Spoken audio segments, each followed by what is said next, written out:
दोस्तों, भारत ने एक बार फिर से पूरी दुनिया को यह बता दिया है कि एक तो भारत किसी को छेड़ता नहीं है और यदि कोई भारत को छेड़ दे तो फिर भारत उसको छोड़ता नहीं है। और ऐसा ही काम किया है इंडियन नेवी ने एक बार फिर से, जहां पर दुश्मनों को भारत के इंडियन नेवी के जहाज पर हमला करना काफी ज्यादा भारी पड़ा है और इंडियन नेवी के जहाज ने दुश्मन के जहाज के चीथड़े उड़ाकर रख दिए हैं। जी हाँ दोस्तों, हाल की एक घटना का एक बहुत बड़ा विवरण सामने आया है। सबसे पहले तो आप सभी स्क्रीन के ऊपर जिस जहाज की फोटो देख रहे हो वो है भारत की दुर्जय फ्रिगेट INS तबर। और यह इसलिए काफी ज्यादा चर्चा में है क्योंकि इसके ऊपर काफी ज्यादा शॉकिंग निशान देखे गए हैं। पहले तो आप सभी को बता दूं कि यह जहाज भारत ने अफ्रीका के अंदर तैनात किया हुआ था जून के शुरुआती हफ्ते में। फिर जून के लास्ट में यह जहाज इजिप्ट के अलेक्जेंड्रिया बंदरगाह के ऊपर था और फिर जुलाई के लास्ट तक और अभी के दिनों में यह रशिया में है,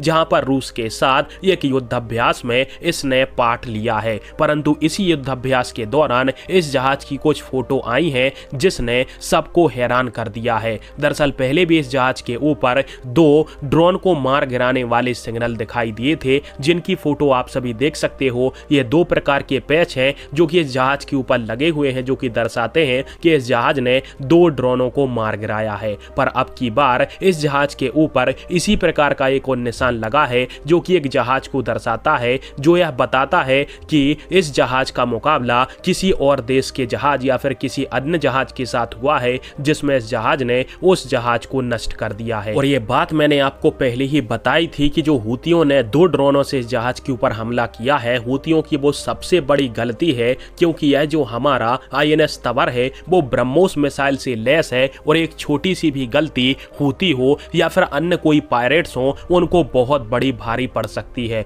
और वो गलती भारी पड़ चुकी है और शायद इस जहाज ने एक ब्रह्मोस से उनके जहाज को समुद्र में डुबा दिया गया है। फिलहाल में हमारे जहाज को कोई नुकसान नहीं पहुंचा है क्योंकि यह रशिया में है और वहां पर अच्छा खासा युद्धाभ्यास रूसी नौसेना के साथ इस जहाज ने किया है। परंतु किस जहाज और कहां के और किसके ड्रोन को इस जहाज ने मार गिराया है, इसकी जानकारी यह जहाज भारत वापस आने के बाद ही भारतीय नौसेना को बताएगा। तब तक के लिए कुछ बात पुख्ता कही नहीं जा सकती।